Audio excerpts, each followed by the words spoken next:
Is a Misyar marriage permissible? And this question is unfortunately a frequently asked question.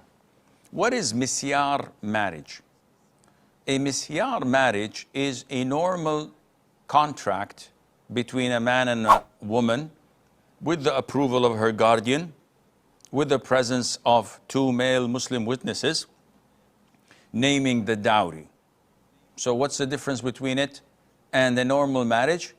In this Misyar marriage, the woman forgives or let go some of her own rights due to necessity. For example, she says, I don't require that you come to my home every other night. If he has a first wife and she's the second wife, he's obliged to spend equal nights with both wives. But she says, I don't require this. Or she says, I don't require you getting me a house. I have my own house. I don't need a house. Or she says, I'm a rich woman, or I have a job. I don't require you to provide for me the food and to pay the rent and the electricity bill. I'll take care of the financials, my own financials. So what is the ruling on such a marriage? If the conditions are fulfilled, what are the conditions?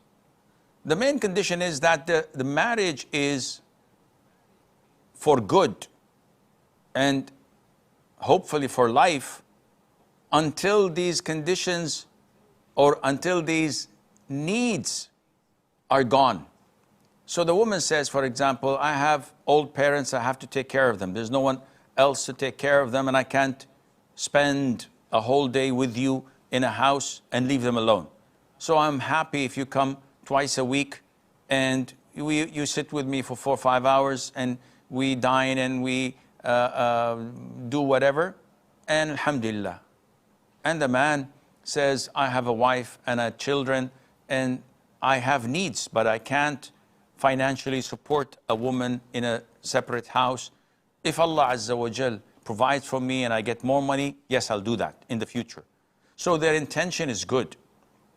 So these conditions, if they're fulfilled, and the intention is to stay away from haram and to satisfy one another in halal means, then alhamdulillah, this is fine. But if it is misused and abused, as so many men unfortunately do, so instead of taking a girlfriend, he takes a wife in Misyar for a couple of months, and then he divorces her and goes to someone else. This is haram. I've heard of some, I wouldn't call them friends, but acquaintance, people I know, unfortunately, and some of them might be people of knowledge, who would go to a poor country and get married to a young girl, buy her a house, a car, and stay there for summer. And they call this misyaf marriage, not misyar, because it's in the summer. Her family knows that this guy is there for the summer only. And after 2 or 3 months, he divorces her, leaves the house and the car.